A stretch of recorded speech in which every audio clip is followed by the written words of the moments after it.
Hello everyone, it's lecture number 23, unit 3 और chapter 9। और ये जो लेक्चर है इसके साथ ही यूनिट 3 समाप्त होता है। बहुत ही लेंदी चैप्टर था, काफ़ी टाइम लगा, बहुत सारे पार्ट्स थे जो इस लेक्चर के अंदर थे। शायद ये 8वां पार्ट है जो यूनिट नंबर 3 में है, लेकिन हाँ ये सबसे टफेस्ट चैप्टर है जो माना जाता है। और मैंने पीछे भी एक लेक्चर में आपको बोला था कि काफ़ी स्टूडेंट्स ये सोचते हैं यूपीएससी में भाई ये इंडियन फॉरेस्ट सर्विस वाले ही देंगे, बाकी किसी के बस का नहीं है, क्योंकि इंडियन फॉरेस्ट सर्विस में जो कट ऑफ जाता है वो प्रीलिम्स का थोड़ा ज़्यादा जाता है। तो पहले तो ये गलत फहमी है, क्योंकि सबके एग्ज़ाम्स का पेपर एक ही होता है, ठीक है। और जो रिसोर्सेज अवेलेबल हैं उन रिसोर्सेज के हिसाब से आपका पूरा जो कंप्लीट ये चैप्टर है वो होता नहीं है। इनमें बहुत सारी चीज़ें ऐसी हैं जो आपने पहली बार देखी हैं। थोड़ा ये चैप्टर स्लो था। इवन इन्वायरमेंट मैंने पहले भी बोला है कि इसमें बहुत ज़्यादा क्रिएटिव चीज़ें नहीं हैं, कहीं कहीं पर कुछ चीज़ें आती हैं जिसमें थोड़ा इंटरेस्ट आपको ज़्यादा मिलेगा, लेकिन इतना ज़रूर है कि यहाँ इन्फॉर्मेशंस बहुत हैं। और जितना ज़्यादा आप चीज़ों को सुनेंगे और पढ़ेंगे इन्वायरमेंट में, टफ़ तो नहीं है, टफ़ तो बिल्कुल नहीं है, क्योंकि ये चीज़ें बहुत ही सिंपल हैं, लेकिन इन्फॉर्मेशंस बहुत ज़्यादा हैं, यानी फैक्चुअल डेटा बहुत ज़्यादा है। और आगे बढ़ते हैं इसी फैक्चुअल डेटा में और लेक्चर नंबर 23 पे बात करते हैं। This is a total different platforms जो वीडियो की शुरुआत में एक बार मैं हर वीडियो के लेक्चर में एक बार आपको ज़रूर बताता हूँ। Telegram channel, Facebook page, Instagram और यूट्यूब्स, जहाँ पर मैं आपको अवेलेबल हूँ और मिल जाता हूँ। यहाँ पे सारे अपडेट्स चाहे बुक के हों चाहे करंट अफेयर्स के हों, यहाँ पर आपको निःशुल्क में देता रहता हूँ। तो फाइनली मैंने बोला कि हम यूनिट 3 पर बात कर रहे हैं और ये लास्ट है। और इनमें अगर कुछ समय के साथ साथ अपडेट होते हैं, उनको पार्ट ए बी सी करके उनके अपडेट्स हैं जो यहाँ आपको दिए जाएंगे। सो इंटरनेशनल कॉन्फ्रेंस और समिट्स से जुड़े जो कॉन्सेप्ट्स हैं वो यहाँ पर हम बात करते हैं। सबसे पहले हम यहाँ पे बात करेंगे CMS के बारे में, और CMS का नाम है convention on conserving migratory species. देखो ऐसा होता है कि आप सुनते होंगे ठंड में रशियन बर्ड्स हैं जो इंडिया आई, तो भाई रशियन बर्ड्स तो आ गई कहीं, ऐसा ना उसका लेग पीस बनाकर आप खा जाएं और लौट के वो ना जाएं। तो इनडायरेक्टली हंसी मजाक में जो मैं बात शुरू कर रहा था आप शायद समझ चुके हैं कि दुनिया में जो माइग्रेटरी स्पीसीज होती हैं, खासतौर से इनमें ज़्यादातर बर्ड्स वगैरह ही मिलेंगे, तो उनके कंजर्वेशन के लिए बात होती है, ठीक है। So convention on conserving migratory species और एक इन्वायरमेंटल ट्रीटी है जो ऑफकोर्स UNEP के अंदर ही काम करता है। फाइन। जनरली इसका पूरी कोशिश यही है कि जो माइग्रेटरी स्पीसीज हैं उनको कंजर्व किया जाए, जो एक कंट्री से दूसरे कंट्री में जाते हैं। और जब मैंने इकोलॉजी पढ़ाया था तो मैंने माइग्रेशन के बारे में बोला था। माइग्रेशन जो होता है वो अक्रॉस द बाउंड्री होता है, यानी एक कंट्री से दूसरे कंट्री के जोग्राफिकल बाउंड्रीज में कोई स्पीसीज जो होता है वो पार करके बाहर निकलता है, ये वही चीज़ है। और शायद आपको पता होगा जब इकोलॉजी में मैंने पॉपुलेशन चैप्टर पढ़ाया था तो वहाँ पे डिस्पर्सन और डिस्पर्सल करके दो कॉन्सेप्ट पढ़ाया था, और मैंने कहा था पॉपुलेशन डिस्पर्सल ही है जिसे हम माइग्रेशन कहते हैं, यानी एक ज्योग्राफिकल बाउंड्री को पार करके दूसरे ज्योग्राफिकल बाउंड्री में स्पीसीज या ऑर्गेनिज्म जाता है। खासतौर से अगर बात करें तो CMS जो है वो काम किसके साथ कर रहा है। CMS मतलब कंजर्विंग माइग्रेटरी स्पीसीज जो कन्वेंशन है, इसमें बहुत इंस्टीट्यूशंस हैं, जैसे कि इंटरनेशनल इंस्टीट्यूट्स हैं, नॉन गवर्नमेंटल ऑर्गेनाइजेशन है जैसे NGO है, मीडिया पार्टनर्स हैं और कारपोरेट सेक्टर्स हैं, ये सब मिलकर CMS के साथ काम करते हैं। CMS के अंदर कुल 2 अपेंडिक्सेस हैं जिसके थ्रू हम लोग स्पीसीज के कंजर्वेशन पर काम करेंगे, प्रजातियों को संरक्षण करने का काम करेंगे। अपेंडिक्स 1 में जनरली वो माइग्रेटरी स्पीसीज रखे गए हैं जिनकी सेफ्टी को बहुत ज़्यादा महत्व दिया गया है, यानी safety is a main focused area. जबकि अपेंडिक्स 2 में ऐसे स्पीसीज को रखे गए हैं जिनमें इंटरनेशनल असिस्टेंस की ज़रूरत है, यानी अंतर्राष्ट्रीय स्तर पर किसी मदद की आवश्यकता है। तो इस हिसाब से इसके अपेंडिक्स हैं जो काम करते हैं। WWF जो है CMS की मीटिंग वगैरह अटेंड करता है, वर्ल्ड वाइल्ड लाइफ फंड जिस पे हम लोगों ने पीछे बात किया था। और वर्ल्ड वाइल्ड लाइफ फंड का एक क्वेश्चन मैंने आपको बोला था जो UPSC ने पूछा था, अर्थ आर है ना, 1 घंटे के लिए जो हम पावर कट करते हैं, जो लाइट्स जो वेस्टेज होती हैं घर के अंदर, एक तरह का एक मैसेज देते हैं पृथ्वी के संरक्षण के लिए, अर्थ आर, जिस पे हमने पीछे बात की है और जिस पे UPSC ने क्वेश्चन पूछा भी है। वही WWF जो है वो CMS की मीटिंग अटेंड भी करता है और उसके लिए एक गाइडलाइंस भी देता है किस हिसाब से हमें चीज़ों को लेकर चलना होगा और संरक्षण करना होगा।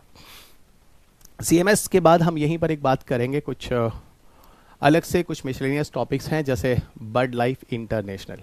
देखो, बर्ड लाइफ इंटरनेशनल करके एक कमेटी है जो सेटअप की गई थी, इंटरनेशनल कमेटी है, खासतौर से पक्षियों के संरक्षण के लिए। और कुछ ऑर्निथोलॉजिस्ट हैं, ऑर्निथोलॉजिस्ट हम उसे कहते हैं जो पक्षी विज्ञान में बहुत बड़ा काम करते हैं। उनमें 2 ऑर्निथोलॉजिस्ट हैं जिनका नाम है टी गिलबर्ट पियर्सन और जीन थियोडरे डेलाकोर। इन दोनों के कंट्रीब्यूशन की मदद से ही बर्ड लाइफ इंटरनेशनल की नींव पड़ती है और एक इंटरनेशनल कमेटी के रूप में पक्षियों के कंजर्वेशन के लिए लाया जाता है। जनरली इसमें पूरा का पूरा काम क्या मैं आपको बताऊं, असल में जो लोग हैं वो नेचर को लगातार डिस्ट्रॉय कर रहे हैं। ठीक है, लगातार नेचर को डिस्ट्रॉय कर रहे हैं और नेचर को डिस्ट्रॉय करने में कहीं ना कहीं पक्षियों की संख्या जो है काफ़ी तेज़ी से कम हो रही है। और यहाँ तक बोला था सबसे पहले कहीं ना कहीं पक्षियों की संख्या पे ही इफेक्ट हो रहा है, बर्ड्स की संख्या पे ही इफेक्ट हो रहा है। तो कहीं ना कहीं बर्ड्स की संख्या पे इफेक्ट होना एक मैसेज बता रहा है कि नेचर के साथ नुकसान हो रहा है। बर्ड लाइफ इंटरनेशनल एक तरह से एक लार्जेस्ट इंटरनेशनल पार्टनरशिप है जो नेचर कंजर्वेशन के लिए काम करता है, क्योंकि नेचर कंजर्वेशन में ये कहा गया सबसे पहले बर्ड की ही जो प्रजातियां होती हैं वो खत्म होती हैं और बर्ड भी किसी नेचर के अंदर का एक कंपोनेंट ही होता है। यानी बर्ड का समाप्त होना उस जगह के एरिया में ये बताता है कि वहाँ के नेचर के साथ कोई छेड़छाड़ हो रहा है, कहने का मतलब ये है। अब देखो यहाँ पर जो नेचर कंजर्वेशन है वो क्या क्या है, तो यहाँ पर बर्ड और बर्ड के साथ उनके हैबिटेट्स की भी सुरक्षा की बात की जाती है, इसको थोड़ा ध्यान रखना। अगर हम यहाँ पे कुछ बात करें तो बर्ड लाइफ इंटरनेशनल जो होता है वो असल में क्या करता है, ये तो कंफर्म हो गया कि नेचर बर्ड्स के साथ जोड़कर संरक्षण की बात कर रहा है। असल में ये करता क्या है कि एक तरह से बर्ड साइंस में काम कर रहा है और करता क्या है कि बर्ड्स के इंफॉर्मेशन को कलेक्ट करता है, उसकी डेटा को लेकर उसके बेसिस पे एनालिसिस करके किसी कंक्लूजन पर निकलता है पूरी दुनिया में क्या चल रहा है और किस तरीके के हमें इफेक्टिव मेजरमेंट जो होंगे वो अपनाने पड़ेंगे बर्ड्स और नेचर की सुरक्षा के लिए। एक तरह से कह सकते हो कि यही है जो बर्ड लाइफ इंटरनेशनल है। जो IUCN की लिस्ट आती है इसमें रेड लिस्ट आता है ना, जो क्रिटिकली एंडेंजर्ड वाले जो जानवरों की लिस्ट रखी जाती है, बर्ड्स का जो लिस्ट होता है वो बर्ड लाइफ इंटरनेशनल ही तैयार करता है। IUCN के रेड डेटा बुक वाला जो रेड लिस्ट होता है, ध्यान रखना, this is a very good question. इस पे यूपीएससी ने क्वेश्चन नहीं पूछा IUCN रेड लिस्ट पर, लेकिन जबकि यूपीएससी ने बर्ड लाइफ इंटरनेशनल पे क्वेश्चन पूछा है। जब आप चैप्टर नंबर 9 को पढ़ने के बाद या इस कोर्स को खत्म होने के बाद यहाँ पर अब आप जब क्वेश्चन पेपर को लगाएंगे तो ये क्वेश्चन आपका बनना चाहिए। ओके, आगे लिए चलते हैं। बर्ड लाइफ इंटरनेशनल में टोटल कुल 122 नेशनल पार्टनर्स हैं, है ना, पूरी दुनिया में जो मिलकर इसके लिए काम करते हैं और इन्हीं को कलेक्टिवली एक बर्ड लाइफ इंटरनेशनल सेक्रेटरीट के नाम से भी जानते हैं। अब बर्ड लाइफ इंटरनेशनल सेक्रेटरीट यानी जो पूरे 122 नेशनल पार्टनर्स हैं जो बर्ड लाइफ इंटरनेशनल के लिए काम कर रहे हैं, जो पूरे continents, landscapes, seascapes all across the globe के लिए काम कर रहे हैं। एक्चुअल में इसका जो हेडक्वार्टर है वो कैम्ब्रिज में है, यानी ब्रिटेन में है। इन सेक्रेटरीट्स का ही काम होता है कि पूरी तरह से गाइडलाइंस बनाना, प्रोग्राम चलाना, पॉलिसीज बनाना, जिसकी मदद से हम लोग जो बर्ड लाइफ इंटरनेशनल के जो एम है, जो उद्देश्य है, उसको हम पूरा कर सकें। यहाँ तक कि आपको बताऊँ क्वार्टरली, है ना, यानी हर 3-3 मंथ में ये क्या करता है, इसकी एक मैगजीन आती है ना, पब्लिश करता है, इसका नाम है वर्ल्ड बर्ड वॉच। और वर्ल्ड बर्ड वॉच के थ्रू ये समझाने की कोशिश करता है कि भैया देखो जो बर्ड्स हैं उनकी क्या कंडीशंस हैं, किन जगह पे रह रही हैं, और वहाँ पर जो भी रिसेंट न्यूज़ वगैरह बर्ड्स वगैरह होते हैं उनके बेसिस पर ये पूरी दुनिया में लोगों को जागरूक करता है। ठीक है, तो ये थोड़ा सा ध्यान रखना। ये वर्ल्ड बर्ड वॉच करके क्वार्टरली मैगजीन है जो इन्हीं के द्वारा पब्लिश किया जाता है, इनके सेक्रेटरीज के द्वारा, और काफ़ी हद तक लोगों को एक तरह से फोकस करने के लिए कि भैया देखो बर्ड की कंजर्वेशन में हमें किस तरीके से काम करना है, थोड़ा सा ध्यान देना चाहिए। एक बात और बता दूं, ये बर्ड के एरियाज़ की इन्वेंट्री के बारे में भी बताता है। ठीक है, जो इम्पॉर्टेंट बर्ड के एरियाज़ हैं उनकी इन्वेंट्री भी करता है ताकि दुनिया में लोगों को पता चले कहाँ कहाँ पर बर्ड्स को लेके क्या क्या एक्टिविटीज़ हो रही हैं। इसके अलावा एक बात और बता दूं, ये उन साइट्स को भी बताता है जहां पर हमें बर्ड्स और बायोडाइवर्सिटी एरियाज़ की लिए काफ़ी हद तक उन साइट्स को रेफ़र करता है जिस पे महत्व देना है। यहाँ पर पक्षी और उनके साथ वहाँ का जो हैबिटेट है वो बड़ा इंपॉर्टेंट है। आपको एक बात और बताता हूँ, जैसे एक क्वेश्चन मैं अक्सर क्लास में पूछता हूँ कि ये बताओ दुनिया में 40 डिकेड्स के अंदर यानी 40 साल के अंदर जो बर्ड्स हैं उनकी लगभग 40% पॉपुलेशन कम हुई है। इस पॉपुलेशन के कम होने के पीछे मुख्य कारण क्या है? जैसे अगर यूपीएससी आज question what about the reason behind the 40% loss of birds in the last 4 decades. So what will be the correct answer behind it? तो आई एम वेरी श्योर यहाँ पे काफ़ी बच्चे जो हैं वो रोबोट 2.0 मूवी देख कर आए और बोलेंगे सर वो मोबाइल टावर है, जबकि ये गलत आंसर है. यहाँ पर रियल आंसर है बच्चा, जो एग्रीकल्चर सेक्टर में जो हम मॉडर्नाइज एग्रीकल्चर और हैवी केमिकल का यूज कर रहे हैं ना, this is the main reason behind the loss of bird population the last 4 decade up to 40%. आप बिल्कुल टावर ओवर को मत मारना, आप यहाँ पर मॉडर्न यूज ऑफ एग्रीकल्चर बोलना, मॉडर्नाइज एग्रीकल्चर कर दिया है, ध्यान रखना, ठीक है ना. सोचो एक केमिकल का यूज जो खेत में किया जा रहा है, फूड चेन के द्वारा वो केमिकल उन पौधों के द्वारा पक्षियों में जा रहा है, जिसकी वजह से 40% पॉपुलेशन बर्ड्स की पिछले 40 सालों में कम हुई है. क्योंकि यहाँ पर असल में क्या होता है ना, हम लोग मूवीज को ही सत्य मान लेते हैं, ऐसा बिल्कुल नहीं है. रोबोट 2.0 एक अच्छी मूवी है, वो कंसेप्ट भी काफी हद तक सही है, लेकिन वो पूरी तरह से सही नहीं है. पूरी तरह से सही होगा एग्रीकल्चर सेक्टर. आगे चलते हैं, इश्यूज विद इंडिया पे बात करें, है ना. इश्यूज विद इंडिया, इंडिया के केस में देखें तो 54th कंट्री इंडिया बनता है. असल में एक मेमोरेंडम ऑफ अंडरस्टैंडिंग है जिस पे इंडिया साइन करता है 2015 में, और 54th कंट्री बन जाता है. और ये खासतौर से जो 54 कंट्री है जो इंडिया बनता है, यहाँ पर conservation of migratory birds of prey in Africa and Eurasia, ठीक है. यूरोशिया मतलब Europe and Asia, Europe and Asia. तो कहने का मतलब है जो एक conservation of migratory birds of prey in Africa and Eurasia है, उसमें इंडिया भी एक मेमोरेंडम ऑफ अंडरस्टैंडिंग साइन करता है और 54 कंट्री बन जाता है. देखो ऐसा है, जो माइग्रेटरी बर्ड्स हैं जो मार दिए जाते हैं, ऑफ प्रे, प्रे की तरह हैं जो हैं, जिनको मार दिया जाता है, जिनका नुकसान होता है अफ्रीका और एशिया में, उनको बचाने के लिए भारत भी प्रयास कर रहा है. और इस conservation of migratory birds of prey in Africa and Eurasia, जहां पर रैप्टर्स मेमोरेंडम ऑफ अंडरस्टैंडिंग होती है, 2015 में भारत इसका मेंबर बनता है. याद रखना, माइग्रेटरी बर्ड्स ऑफ प्रे का मतलब होता है वही माइग्रेटरी बर्ड्स जो कहीं जाती हैं और मर जाती हैं, शिकार बन जाती हैं, ठीक है. ये इंपॉर्टेंट इंटरनेशनल एग्रीमेंट है, और खासतौर से ये माइग्रेटरी बर्ड्स ऑफ प्रे को, है ना, जो शिकार बन जाती हैं, उनको प्रोटेक्ट करने की कोशिश करता है. अगली बात बता दूं, ये बाइंडिंग एग्रीमेंट है पूरी तरह से. और अगर आपको बताऊं तो जो कन्वेंशन है, ठीक है, CMS के अंतर्गत ही है एक तरह से. Bird life was also concern about the key issue affecting the raptors including the agrochemicals, power lines और रिन्यूएबल एनर्जी की वजह से जो बर्ड लाइफ का लॉस हो रहा है. अब आप कहोगे सर चलो एग्रोकेमिकल तो समझ में आता, आपने बोला, चलो सर पावर लाइन भी समझ में आता, पक्षियों को करंट्स लग जाते हैं. सर रिन्यूएबल एनर्जी में क्या, क्यों? जब विंड टर्बाइन अगर चलता है बच्चा, तो ऐसा कहा जाता है इससे भी अच्छे कैसे बर्ड्स की मृत्यु होती है.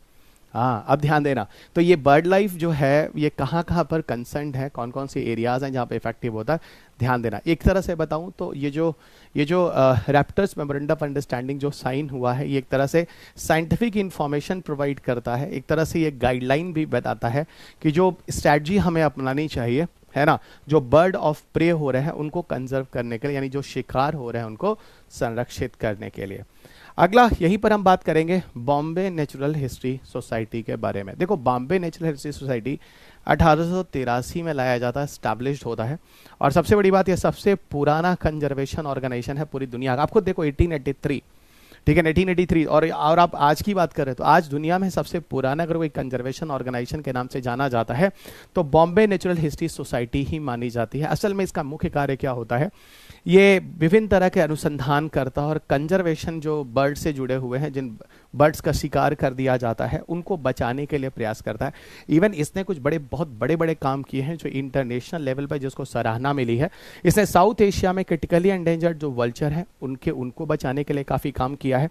और अदर माइग्रेटरी जो रैप्टर्स हैं जिनमें अमूर फाल्कन का नाम आता है, इसको बचाने के लिए बहुत बड़ा काम किया. यानी कहने का मतलब है कुछ ऐसे एग्जाम्पल हैं जहां बॉम्बे नेचुरल हिस्ट्री सोसाइटी ने एक बहुत बड़े स्तर पर काम किया है. सबसे पुराना एक कंजर्वेशन ऑर्गेनाइजेशन है पूरी दुनिया का, ठीक है. तो ये कुछ स्पीसीज है जिसका नाम आपको याद रखना होगा. और बॉम्बे नेचुरल हिस्ट्री सोसाइटी भी आपके यूपीएससी में क्वेश्चन पूछा गया है मित्र, ठीक है. अब हम चलते हैं अगले कन्वेंशन पर जो कि बड़ा इंपॉर्टेंट है. और लगे हाथों आपको बता दूं 2022 या 23 में, आई थिंक 2023 में मेंस में यूपीएससी ने क्वेश्चन पूछा. उन्होंने कहा भारत के 2 रामसर साइट्स के नाम भी लिख दो, ठीक है. और मैं आपको बताता हूँ कुछ ऐसे 2 रामसार साइट्स थे, है ना, जो मैंने आपको पढ़ाए भी थे, जो कि मॉन्ट्रिक्स रिकॉर्ड में थे। तो बहुत बच्चों ने होशियारी से मॉन्ट्रिक्स रिकॉर्ड वाली ही लिस्ट लिख दी। और एक मैंने चिल्का लेक बताता हूँ जो अभी आपको आएगा, बच्चों ने होशियारी से, और मैं आपको 2 ही बताता था, सॉरी 3 बताता था, और बच्चों ने इन्होंने 2 यूपीएससी ने सीधा पूछा और बच्चों ने होशियारी से लिख दिया। ठीक है, वो कहते हैं ना जाने की स्वेश में मिल जाए भगवान। तो ये आपके 2023 का, आई एम वेरी श्योर 2023 का ही है शायद, 22 का नहीं है, मेंस का क्वेश्चन है। उन्होंने बोला भी था कि भैया रामसार साइट्स क्या है, रामसार कन्वेंशन क्या है, इसका क्या इंपॉर्टेंस है, और भारत के 2 ऐसे रामसार साइट्स के नाम लिख दो, हाँ, जो आप जानते हो। ठीक है, देखो रामसार कन्वेंशन जो है वो ईरानियन एक टाउन है रामसार में, वहाँ पे हुआ एक कन्वेंशन है जो पूरी दुनिया में वेटलैंड की संरक्षण के लिए दिया गया। और आपको याद होगा जब मैं आपको ग्लोबल वार्मिंग पढ़ा रहा था तो मैंने कहा था कि वेटलैंड एक ऐसा एरिया होता है जो अच्छे खासे लेवल पर क्या करता है, कार्बन डाइऑक्साइड को सिंक करता है। और वेटलैंड को मैंने आपको पीछे इकोटोनल एरियाज में बोला था, और मैंने कहा था एक ट्रांजिशनल एरिया है ना, यानी मार्जिनल जोन है या ट्रांजिशनल जोन है बिटवीन 2 कम्युनिटी। और मैंने बोला था इकोटोनल एरियाज जो होते हैं वहाँ पे प्रोडक्टिविटी बहुत ज़्यादा होती है, तो वेटलैंड एरियाज की भी प्रोडक्टिविटी बहुत ज़्यादा होती है। अब लिए चलते हैं आपको, ये कन्वेंशन जो है वेटलैंड से जुड़ा हुआ है, इंटर गवर्नमेंटल एक्टिविटी है, और खासतौर से यहाँ पूरी कोशिश करनी है कि जो वेटलैंड और उनके रिसोर्सेज हैं उनको सही तरीके से संरक्षण दिया जाए। रामसार कन्वेंशन जो है ईरानियन सिटी रामसार में 2 फरवरी 1971 को होता है, इसीलिए बच्चा 2 फरवरी को हम लोग आगे चल के वर्ल्ड वेटलैंड डे के नाम से भी सेलिब्रेट करते हैं। ये अलग बात है कि ये रामसार कन्वेंशन को फोर्स में आते आते, आपको फोर्स में आने का मतलब होता है ना, एक मिनिमम नंबर ऑफ कंट्रीज उसको रेटिफाई करते हैं, उसमें समय लगता है, तो वही 2075 तक मिनिमम नंबर ऑफ कंट्रीज को रेटिफाई कर जाते हैं और फिर जाके ये फोर्स में लाया जाता है। ठीक है, पूरी तरह से काम किस पर कर रहा है, जो एक्वाटिक इकोसिस्टम है जैसे मराइन सिस्टम है या फ्रेश वाटर है, इनके संरक्षण के लिए काम कर रहा है। अब देखो वेटलैंड्स में क्या क्या चीजें आती हैं, अगर हम बड़े लेवल पे वेटलैंड्स को डिफाइन करें तो इस कन्वेंशन के अंदर वेटलैंड को किस किस चीजों को वेटलैंड बोला गया, एक बार मैं सारे नाम पढ़ता हूं, ठीक से सुनना, जिसमें लेक्स और रिवर्स आते हैं, अंडरग्राउंड एक्विफर्स को भी बोला गया, स्वैम्स और माशी एरियाज को भी बोला गया, वेट ग्रास लैंड को भी बोला गया, पीट लैंड को भी बोला गया, oasis areas, estuaries, deltas, tidal flats जो होते हैं, मैंग्रोव्स, अदर कोस्टल एरियाज को भी रखा गया, कोरल रीफ्स को भी रखा गया। इसके अलावा जो ह्यूमन मेड साइट्स होते हैं fish pond, rice paddies, reservoirs and salt pans, ये सारे के सारे एग्जाम्पल्स जो हैं इन सबको इस कन्वेंशन के हिसाब से वेटलैंड बोला गया है। तो याद रखना कहीं ऐसा ना हो किसी जगह पे इनमें से 1 2 3 4 पर जाए और बोल दिया जाए रामसार कन्वेंशन के हिसाब से इनमें से कौन कौन से वेटलैंड एरियाज होते हैं। ठीक है, तो कहीं ऐसा ना हो कि आप तालाब वाला सोच के और बोलें ये वेटलैंड एरिया नहीं होगा, ऑफिशियली ये भी एक वेटलैंड है, ध्यान रखना। यहां पर कुछ चीजें और है कि वेटलैंड्स के जो फंडामेंटल इकोलॉजिकल फंक्शंस हैं उसको आइडेंटिफाई किया जाता है। यहाँ पर economic value, cultural value, scientific value, recreational value सबको ध्यान में रखा जाता है। ठीक है, जो भी वेटलैंड एरियाज हैं वहाँ पर हमें सारी चीज़ों को ध्यान में रखते हैं। और सही बात है, साइंटिफिक, रिक्रिएशनल, एथिकल हर वैल्यू को ध्यान में रखना होगा वेटलैंड के कंजर्वेशन के लिए, जो रामसार में हम लोग ध्यान देते हैं। एक बात और बता दूं, रामसार कंजर्वेशन की जो बात कर रहे हैं, जो वेटलैंड कंजर्वेशन की बात कर रहे हैं, ये असल में एक वेटलैंड कंजर्वेशन अवार्ड भी जो है इसके अंतर्गत दिया जाता है। ठीक है ना, ये कुछ नए इंफॉर्मेशन है जो आपको जानने होंगे, है ना। रामसार के अंतर्गत रामसार वेटलैंड कंजर्वेशन अवार्ड भी दिया जाता है। अब नाम खुद ही बता रहा है, अगर कंजर्वेशन अवार्ड दिया जाएगा तो किसी बड़े उपलब्धि के लिए, किसी विशेष कार्य के लिए दिया जाने वाला ये जो है वो अवार्ड है।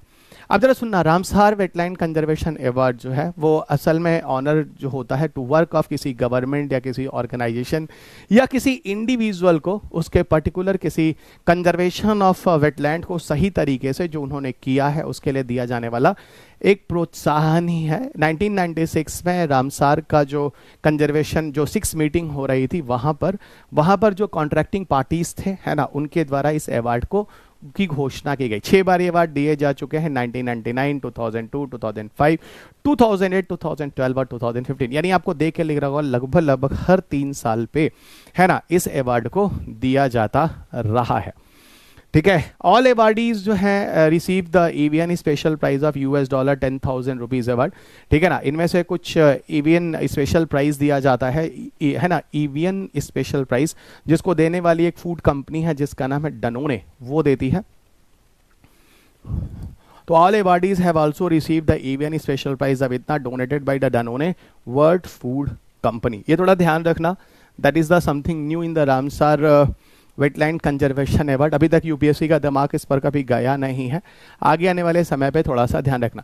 अगर हम पिछली मीटिंग की बात करें, जो रामसार कन्वेंशन की जो मीटिंग हुई है वो 14वीं मीटिंग हुई है, यानी कोप 14, जो 5 से 13 नवंबर 2022 को हुआ है वुहान चाइना और जेनेवा स्विट्जरलैंड। वही वुहान जो यहाँ से कोविड वायरस की उत्पत्ति मानी जाती है, वहीं पर इसकी मीटिंग कराई गई कोप 14 की। इसके आगे के जो अपडेट्स हैं वो इसके आगे के वीडियोस में आप ऐड होते चले जाएंगे। यहाँ पर वुहान डिक्लेरेशन क्या किया गया? पहला तो यहाँ पर मेन जो डिक्लेरेशन था वो यही था, स्ट्रॉन्ग विल होना चाहिए और प्रैक्टिकल एक्शन होना चाहिए। किसके लिए? वेटलैंड के कंजर्वेशन के लिए। तो ये कीवर्ड्स हैं कुछ, strong will and practical actions हैं जो आपको ध्यान देने होंगे। पूरी तरह से कोशिश यही करना है कि जो कंजर्वेशन है, रिस्टोरेशन है, मैनेजमेंट है वेटलैंड का, पूरी दुनिया में ठीक से यहाँ करना होगा, ठीक है ना। और यहाँ पर कोशिश ये करनी है कि हर कंट्री को अपने नेशनल एक्शंस प्लान बनाने हैं और कोशिश करना है कि काफ़ी हद तक जो सस्टेनेबल डेवलपमेंट गोल है उसको अचीव करने में मदद मिले। वही सस्टेनेबल डेवलपमेंट गोल जो हमने पीछे बात किया हुआ है। और फिर मैं आपको कह दे रहा हूँ कि अगर आप वेटलैंड कंजर्वेशन करते हैं तो कहीं ना कहीं अच्छा खासा कार्बन डाइऑक्साइड सिंक भी करते हैं, ठीक है। इसीलिए आगे चलकर आपको यहाँ पे भी कुछ जो एनडीसी के टारगेट है उसको कहीं ना कहीं ये चीज़ें भी सपोर्ट करती हैं। देखो यहाँ पर कुछ चीज़ें हैं जो थोड़ा फैक्चुअल डेटा है जो मैं लेकर आया हूँ कि अगर किसी एरिया को रामसार साइट घोषित करना है, अगेन रिपीट, अगर किसी एरिया को रामसार साइट घोषित करना है तो इसके लिए कुछ क्राइटेरियाज हैं। किसी भी जगह को रामसार साइट घोषित करना है, इसके लिए कुछ क्राइटेरियाज हैं। कुल 9 ऐसे क्राइटेरियाज हैं जो बनाए गए हैं और रामसार कन्वेंशन 1971 के अंदर कुल 9 क्राइटेरियाज हैं जो लाए गए हैं। और इनमें से अगर कोई भी क्राइटेरिया अगर आपके कंट्री में आती है इन सब चीज़ों के बेस पर, तो आप उस जगह को रामसार साइट को घोषित करने के लिए अपनी इच्छा व्यक्त कर सकते हैं, जिसको रामसार कन्वेंशन में वहाँ पर डिस्कशन होकर फिर उसको इंटरनेशनल लेवल के अगर वेटलैंड की क्राइटेरिया को पूरा करता है तो उसको रामसार साइट की लिस्ट में ले लिया जाता है। वो 9 क्राइटेरिया कौन कौन से हैं एक बार पढ़ना पड़ेगा, बनता तो है ही है क्योंकि हमारे पास ऑप्शंस नहीं है। एक बार आपको सारे के सारे क्राइटेरिया सुनने पड़ेंगे, ठीक है। क्योंकि आप पूरा एक फाउंडेशन कोर्स सुन रहे हैं, बट डोंट थिंक सो कि आपके पेपर में क्राइटेरियाज पूछा जाएगा। एक बार क्राइटेरिया सुन लो, जैसे कि if it contains a representative rare या यूनिक एग्जाम्पल ऑफ नेचुरल या near natural wetland type found in the appropriate biogeographical regions. तो आपके क्षेत्र में कोई बहुत ही महत्वपूर्ण एरिया का कोई वेटलैंड पड़ता है जो वहाँ पर किसी कारण से बहुत ज़्यादा महत्वपूर्ण होता है, उसकी कोई यूनिक प्रॉपर्टी होती है, कुछ रेयर चीज़ें होती हैं जो कहीं और नहीं मिलती हैं, उन चीज़ों को हम रामसार साइट्स में इंक्लूड कर सकते हैं, पहला। दूसरा, यहाँ पर कुछ वर्नेबल है ना, जो खतरा हो सकता है, एंडेंजर्ड बहुत खतरनाक, खतरे के निशान पर, क्रिटिकली एंडेंजर्ड बहुत कम लेवल पर है ना, या थ्रेटन्ड है, एक तरह से इकोलॉजिकल कम्युनिटी है, उसको बचाने के लिए भी उस जगह पर कोई वेटलैंड है उसके लिए भी वहाँ पर किया जा सकता है। यहाँ पर यह भी कहा गया कि ये अगर कोई सपोर्ट ऑफ पॉपुलेशन है प्लांट एनिमल स्पीसीज का, ठीक है ना, उसको मेंटेन करने के लिए भी वहाँ पर बायोजोग्राफिकल रीजंस के हिसाब से भी उन जगहों को हम वेटलैंड को, उस वेटलैंड को रामसार साइट घोषित कर सकते हैं। मतलब ये सारे के सारे वेटलैंड एरियाज हैं, लेकिन वेटलैंड में अगर वर्नेबल एंडेंजर्ड क्रिटिकल है इनको भी लिया जा सकता है। एप्रोप्रिएट बायोस्फीयर रीजन के अंदर कोई रेयर और यूनिक फीचर है उसके हिसाब से भी किया जा सकता है। Population of plant and animal species जो वहाँ पे इंपॉर्टेंट है, जिसकी वजह से वहाँ की पूरी बायोलॉजिकल डाइवर्सिटी है जो कंट्रोल है, मेंटेन है, उसकी वजह से भी वहाँ किया जा सकता है। क्राइटेरिया 4 में कह रहा है कि अगर it support the plant and or animal species at the critical stage in their life cycle या provide the refugee during the adverse conditions, ठीक है ना। तो कोई स्पीसीज वगैरह जो रिफ्यूजी की तरह वहाँ रह रहा है, बहुत ही क्रिटिकल कंडीशंस में है, तो उस वेटलैंड एरिया को भी हम रामसार साइट्स के लिए ले सकते हैं। इफ रेगुलरली सपोर्ट 20,000 या मोर वाटर बर्ड्स उस एरिया में है तो उसके सपोर्ट्स के लिए भी हम किसी वेटलैंड एरिया को हम रामसार साइट्स में ले सकते हैं। सुनेगा भी, 4 चीजें और हैं दोस्त, एक बार ये 9 सुन लो जो कि जानना चाहिए आपको।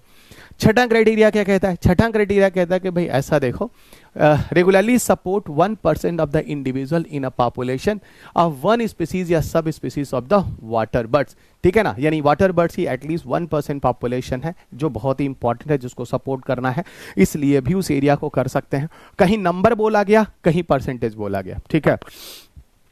इसके अलावा if it support a significant proportion of indigenous fish sub species या families, life history stages, species interactions and populations that are representative of wetland benefits and the values and thereby contribute to the global biological diversities. तो किसी स्थान पर कोई भी बहुत ज्यादा wetland benefit area है, ठीक है, जहां की वजह से वहां का कोई हिस्टोरिकल वैल्यूज है या स्पीसीज इंटरेक्शंस हैं, पॉपुलेशंस वगैरह हैं जो बचे हुए हैं, उसकी वजह से भी वहां की स्पीसीज और फैमिली को सुरक्षित रखने के लिए भी उस वेटलैंड एरिया को इस क्राइटेरिया के अंदर लिया जा सकता है।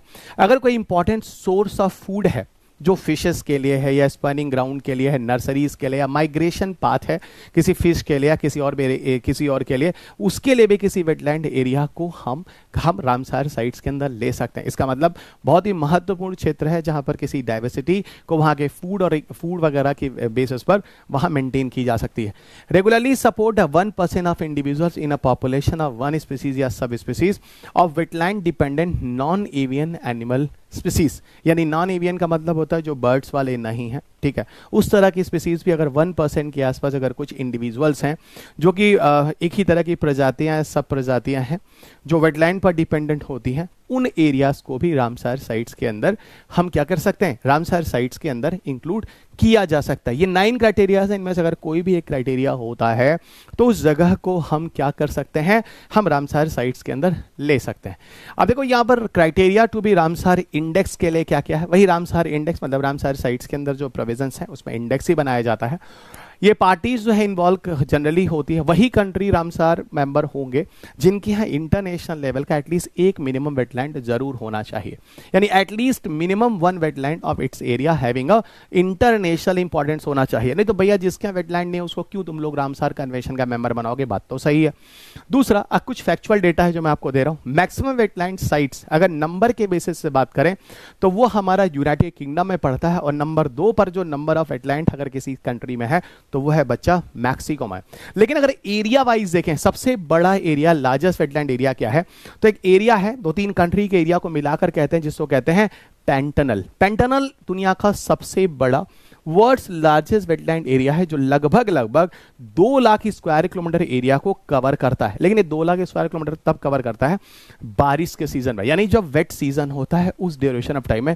इसको थोड़ा सा याद रखना, दिस इज द इंपॉर्टेंट। ये वाला और ये वाला कुछ फैक्चुअल डेटा है जो आपके एग्जाम के लिए इंपॉर्टेंट हो सकता है। कुछ चीजें और बता दूं, पेंटानल में क्या क्या चीजें आती हैं, ब्राजील, पैराग्वे एंड बोलीविया, लेकिन इनमें से सबसे ज्यादा बड़ा एरिया जो आता है वो ब्राजील का आता है। लगभग 80% एरिया इसमें ब्राजील का ही कवर होता है। तो पेंटानल में सबसे ज्यादा जो एरिया है वो ब्राजील का ही आता है, ठीक है। यहां पर अगर देखो तो फ्लडेड ग्रासलैंड है, सवन्ना है, ट्रॉपिकल फॉरेस्ट है, ये सब मिलाकर इस एरिया को कवर करते हैं। रामसार लिस्ट को अगर देखा जाए तो दुनिया में सबसे बड़ा एरिया का प्रोटेक्शन जो है वो रामसार साइट्स के रूप में वेटलैंड कंजर्वेशन के लिए ही हो रहा है, ठीक है, इसे भी ध्यान रखना। This is very very important information. अब देखिए रामसार इंडेक्स के लिए कुछ क्राइटेरियाज हैं, जरा देखना क्या क्या। पहला, कॉन्ट्रैक्टिंग पार्टीज जो हैं वो कमिटेड हैं, क्या काम करने के लिए, जो रामसार कन्वेंशन के मेंबर हैं उनको क्या क्या चीजें करनी है, जरा इस पे ध्यान देना, ठीक है। किसके लिए कमिटेड, पहला यह है कि एक साथ मिलकर काम करेंगे और एक तरह से एक वाइज यूज करेंगे जिससे हम वेटलैंड को कंजर्व करने की कोशिश करेंगे, पहला। दूसरा कह रहा है कि designate the suitable wetland for the list of wetland of international importance, ठीक है। जो इंटरनेशनल इंपॉर्टेंस के जो वेटलैंड है उनकी एक सूची भी तैयार करेंगे डेफिनेटली, ताकि उनके संरक्षण के लिए काम किया जाए। ये इंटरनेशनली कोऑपरेशन भी करेंगे, transboundary wetland, shared wetland system और शेयर्ड स्पीसीज के रूप में, है ना, एक दूसरे के साथ डेटा वगैरह भी शेयर करेंगे जिसके बेसिस पर हम वेटलैंड वगैरह को कंजर्व कर लेंगे, ठीक है। सही बात है, क्योंकि कई ऐसे वेटलैंड है जो ट्रांस बाउंड्री एरियाज में मिलते हैं, ठीक है। तो एक कंट्री का इफेक्ट दूसरे कंट्री का इफेक्ट, कहीं ना कहीं उसके ट्रांस बाउंड्री जो इफेक्ट है उसको भी इंफॉर्मेशन जो होगा वो शेयर करेंगे। अब हम आपको लिए चलते हैं भारत में वेटलैंड के कंजर्वेशन के लिए क्या हो रहा है। Conservation of wetland in India, this is a very very important topic for your examination. Either you can go for the prelims या it is also for the mains examination. ये बहुत ही इंपॉर्टेंट टॉपिक है और शायद एक बार इस पे question पूछा भी जा चुका है, जिसको आप इस नाम से भी जान सकते हैं, national wetland conservation program NWCP। इस प्रोग्राम कार्यक्रम को 1985-86 के आसपास से लाया गया था। इसका मुख्य काम यही है कि भाई हम क्या करेंगे, वेटलैंड को कंजर्व करेंगे स्मार्टली, ठीक है, स्मार्टली कंजर्व करेंगे। ऑब्जेक्टिव क्या है स्कीम का, इस नेशनल वेटलैंड कंजर्वेशन प्रोग्राम जो इसका मुख्य ऑब्जेक्टिव यही है कि हमें ठीक से एक पॉलिसी गाइडलाइंस लाना होगा जिसकी मदद से हम लोग वेटलैंड को संरक्षण कर पाएंगे और उसका प्रबंधन कर पाएंगे। दूसरा यह है कि एक इंटेंसिव कंजर्वेशन मेजर्स प्रोग्राम चलाना होगा, है ना, जहां पर एक बड़े रूप में और वृहत रूप में कंजर्वेशन मेजर चलाने होंगे। हमें मॉनिटर करना होगा जो प्रोग्राम चलाए जा रहे हैं ताकि वो पूरी तरह से इंप्लीमेंट हो, ठीक से हो। हमें यह भी मॉनिटर करना होगा उस जगह के जो इंडियन वेटलैंड्स हैं वहां की सिचुएशंस क्या है, क्योंकि लोकल रीजन के बेस पर ही कोई वेटलैंड होता है जो वहां पे नुकसान हो रहा होता है या खत्म हो रहा होता है। इन सारी चीजों को जब हम अगर मैनेज करेंगे तभी जाकर काफी हद तक जो वेटलैंड है भारत में उनको हम कंजर्व कर पाएंगे। अब देखो यहां पर कुछ फंडिंग पैटर्न भी है किस तरीके से भारत में वेटलैंड को कंजर्व किया जाएगा। तो यहां देखो कुछ चीजें आपको बताऊं, कुछ असिस्टेंस हैं, है ना, फाइनेंशियल असिस्टेंस हैं जो भारत में वेटलैंड कंजर्वेशन के लिए काम करते हैं, ठीक है। ये जो दो कंपोनेंट के रूप में काम कर रहे हैं उसमें एक है मैनेजमेंट एक्शन प्लान जो मैप के रूप में लाया गया, और दूसरा जो कि रिसर्च प्रोजेक्ट है। देखो मैनेजमेंट एक्शन प्लान में ही हम लोग थोड़ी बात करेंगे, रिसर्च प्रोजेक्ट तो आप खुद ही जान रहे हैं, एक तरह की ऐसी फंडिंग है जो उस कंट्री में या कह लो भारत के अंदर, है ना, भारत के अंदर डिफरेंट तरह के रिसर्च एंड डेवलपमेंट करेंगे। वहां के लोकल फैक्टर क्या है जिसके बेसिस पर वहां का वेटलैंड इफेक्टिव हो रहा है, और वहां के लोकल फैक्टर की वजह से वहां पर जो इफेक्टिव हो रहा है उसको कैसे कंजर्व किया जाए, यानी पूरा रिसर्च और डेवलपमेंट बहुत जरूरी है। क्योंकि दोस्त देखो जहां पे अगर कोई भी वेटलैंड है उसके पीछे वहां के फैक्टर्स और रिसोर्सेस इफेक्टिव होते हैं, ठीक है ना। तो कैसे फेवर में है या कैसे नॉट इन फेवर में है, उन चीजों की स्टडी जो होगा वो रिसर्च प्रोजेक्ट करेगा। इस पूरे डिस्कशन में मैं जो लेकर आया हूं मैनेजमेंट एक्शन प्लान लेकर आया हूं, और ये मैनेजमेंट एक्शन प्लान अगर आपको बताऊं 100% असिस्टेंस देता है सारी की सारी स्कीम्स जो भारत में है। याद रखिएगा 100%, मतलब ऐसा नहीं है कि इसमें कुछ फंडिंग कहीं और से नहीं, 100% ये फंडिंग, ये मैनेजमेंट है जो किया जा रहा है। पहले करेंगे क्या, हम आइडेंटिफाई करेंगे, है ना, उस वेटलैंड एरियाज को, ठीक है ना, जिसके लिए स्टेट और यूनियन टेरिटरीज रिस्पॉन्सिबल होंगे, ठीक है। और वो यहां पर क्या करेंगे, हमें जरूरत होगी एक long term comprehensive management action plan लाने की, ठीक है ना, यानी स्टेट और यूनियन टेरिटरीज के द्वारा पूरा एक लॉन्ग टर्म एक्शन प्लान लाया जाएगा जो 3 से 5 साल का होगा, लेकिन मैक्सिमम लिमिट इसकी 5 साल ही होगी जनरली अगर बताया जाए। और पूरा स्टेट गवर्नमेंट ही यहां पर सलाह देगा, और वहां पे जो रीजंस हैं जिसकी वजह पे वेटलैंड डिग्रेडेशंस हुए हैं, ठीक है, सारा सजेशन स्टेट गवर्नमेंट का ही होगा और उसके बेसिस पर उसके मैनेजमेंट का प्रयास किया जाएगा, ठीक है। मैनेजमेंट एक्शन प्लान जो होगा वो शॉर्ट टर्म ऑब्जेक्टिव्स के लिए जो होगा, ठीक है, वो जनरली जो होगा वो इमीडिएट जो प्रॉब्लम्स हो रही हैं उनको दूर करने के लिए लिया जाएगा, ठीक है। यानी अगर तुरंत ही कोई प्रॉब्लम को शॉर्ट आउट करना है उसके लिए जो होगा वो शॉर्ट टर्म ऑब्जेक्टिव होगा, शॉर्ट टर्म मैनेजमेंट होगा, ठीक है ना। और लॉन्ग टर्म 3 से 5 साल वाला होगा जहां पर प्रॉपर रिसर्च और डेवलपमेंट करके काम किया जाएगा, यहां पर सडन रिस्पॉन्स दिया जाएगा, ठीक है। और दूसरी चीज आपको बता दूं, जहां पर हम यहां पर जो मैनेजमेंट एक्शन प्लान ला रहे हैं यहां पर इंटीग्रेटेड तरीके से और मल्टी डिसिप्लिनरी अप्रोच को फॉलो करेंगे। इंटीग्रेटेड का मतलब होता है जो जितनी भी पॉसिबिलिटी हो सकती है सबको मिलाकर एक साथ काम करना, और मल्टी डिसिप्लिनरी का मतलब होता है किसी एक एरिया को ही नहीं देखना है उसके वेटलैंड कंजर्वेशन को, क्योंकि वेटलैंड जो होता है वो एक ही रीजन से वहां पे इफेक्टिव नहीं होता, चारों तरफ उसके जितने भी मल्टी डिसिप्लिनरी इफेक्ट हो सकते हैं सबको वहां पर मेजर करके उसके हिसाब से उसको दूर करना है। फंड जो होगा वो रिलीज होगा एनुअली, किसी स्टेट या यूनियन टेरिटरीज को दिया जाएगा, लेकिन इसका पूरा जो फाइनल अप्रूवल होगा वो सेंट्रल गवर्नमेंट द्वारा ही होगा, ठीक है। इसका मतलब है सेंट्रल गवर्नमेंट ही फंडिंग देगा स्टेट गवर्नमेंट को, और स्टेट गवर्नमेंट पूरा उस फंडिंग को यूज करेगा। अब ये लॉन्ग टर्म इफेक्ट होगा या शॉर्ट टर्म मैनेजमेंट होगा, इसका पूरा का पूरा काम किया जाएगा। आपके पेपर में एक क्वेश्चन पूछा है मॉन्ट्रिक्स रिकॉर्ड पर, और मॉन्ट्रिक्स रिकॉर्ड वैसे भी it is always important topic, okay, always important topic. देखो मॉन्ट्रिक्स रिकॉर्ड क्या होता है, असल में क्या है कि ये अपनाया गया है, मॉन्ट्रिक्स रिकॉर्ड को अपनाया गया है, ओके, 1990 में, ठीक है। जो रामसार की पूरी लिस्ट है ना, वेटलैंड एरियाज की जो लिस्ट है, जो इंटरनेशनल महत्व वाले हैं, उसमें कुछ ऐसे साइट्स हैं जो समय के साथ खत्म हो रहे हैं और जहां पर जिनको बचाने का प्रयास करना है। तो जहां जिनको बचाने का प्रयास करना है उसके लिए एक मॉन्ट्रेक्स रिकॉर्ड करके एक लिस्ट है, उसके अंदर उसका नाम डाल दिया जाता है। इसका मतलब सर, अगर मॉन्ट्रेक्स रिकॉर्ड के अंदर अगर किसी वेटलैंड साइट का नाम रखा जाता है, इसका मतलब है उसके प्रोटेक्शन के लिए पूरी दुनिया में ये रामसार जो कन्वेंशन होगा वो प्रयास करेगा और बचाएगा, क्योंकि वो किसी ना किसी विशेष महत्व वाला एरिया है। तो मेरे ख्याल से मॉन्ट्रेक्स रिकॉर्ड आपको समझ में आ गया है ये, कि जनरली उनके लिए होता है किसी नेशनल इंटरनेशनल लेवल पे जो कंजर्वेशन अटेंशन है लेना है, ठीक है। और ये भी समझ में आ गया कि कोई इकोलॉजिकल कैरेक्टर्स वगैरह है जो वहाँ पर ऑकर हो रहा है, वहाँ टेक्नोलॉजिकल डेवलपमेंट्स, पॉल्यूशन या अदर एंथ्रोपोजेनिक जो इंटरफेरेंस हो रहे हैं, ठीक है ना, जिनका लॉस हो रहा है, उसको बचाने के लिए इसके अंदर लिस्टिंग की जाती है। भारत के दो ऐसे वेटलैंड एरियाज हैं जो मॉन्ट्रेक्स रिकॉर्ड के अंदर लिस्ट में है इंटरनेशनल लेवल पे।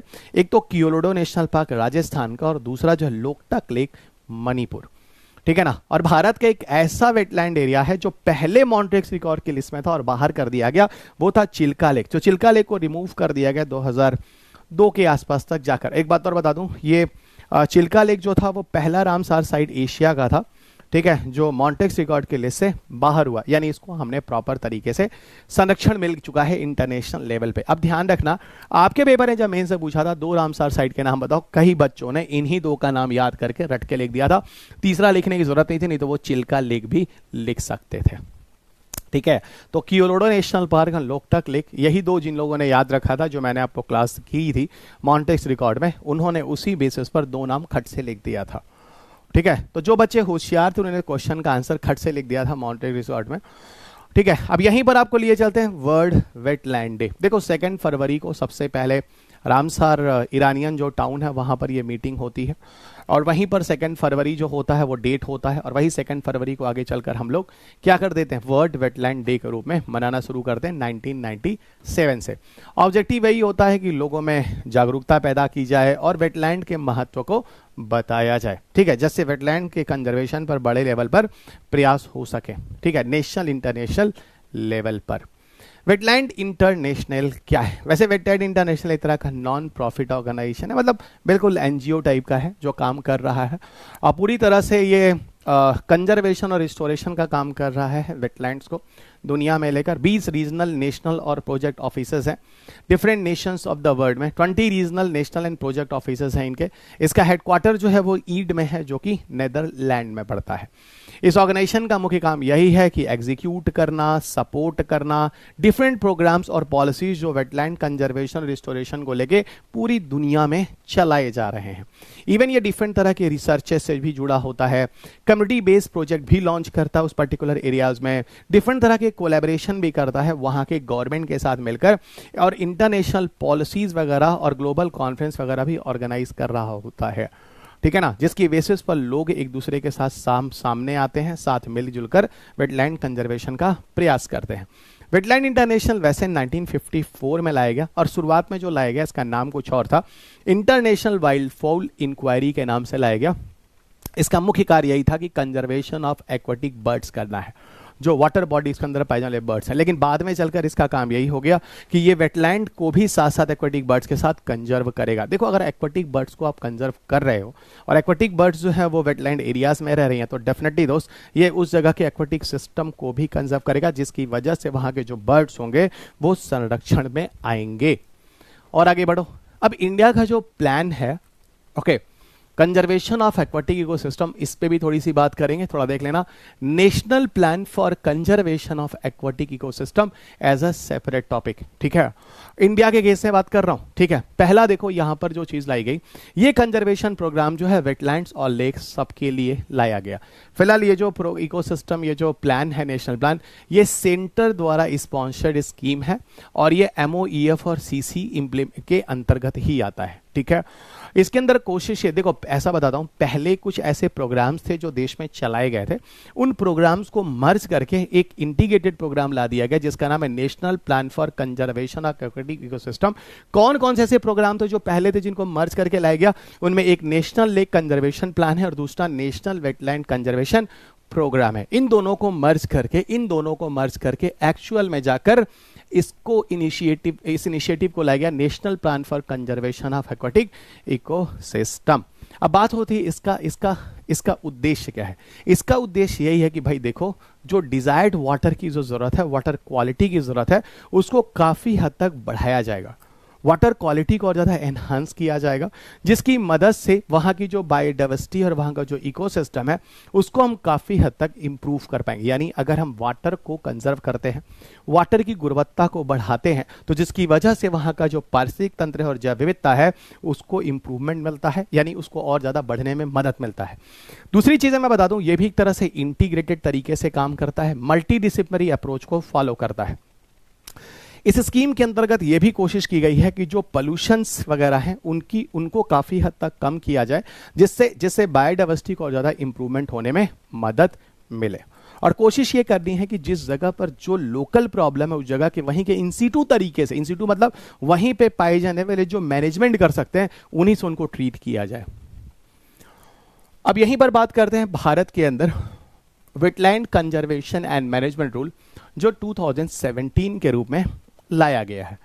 क्या है भाई, यहां पर जो पॉइंट्स मैंने अंडरलाइंस किए हैं वो मुख्य इंपॉर्टेंट धारा है, जो पॉइंट्स को आपको ध्यान रखना है एग्जाम्स में एंटर करते समय। Wetlands conservation and management rule 2017, इस रूल को एक्चुअल में जो लाया गया स्टेट वेटलैंड अथॉरिटी इसके अंतर्गत सेट की गई है। ठीक है, स्टेट वेटलैंड अथॉरिटी को सेट किया गया है और स्टेट इन्वायरमेंटल मिनिस्टर जो होगा वो ही इस पूरे के पूरे वेटलैंड कंजर्वेशन मैनेजमेंट रूल को फॉलो करने के लिए, है ना, मेन अथॉरिटी होगा। ठीक है ना। और यहाँ पर एक चीज और बता दूं, इसके अंदर बहुत सारे गवर्नमेंट ऑफिशियल्स हैं जो मिलजुल कर काम करेंगे, लेकिन इसको हेड कौन करेगा? स्टेट इन्वायरमेंट मिनिस्टर जो होगा इसको हेड करेगा। कौन? Wetland conservation and management rule 2017 के अंदर सारी जिम्मेदारी जो है, सारा पावर जो है स्टेट इन्वायरमेंट मिनिस्टर को दिया गया। अब ठीक है, अब यहाँ पर करना क्या है, यहाँ पर जैसे हर फील्ड में जो एक्सपर्ट होंगे उनके मेंबर को बोला ना, यहाँ पर कुछ और भी गवर्नमेंट ऑफिशियल्स हैं जिनको रखा गया।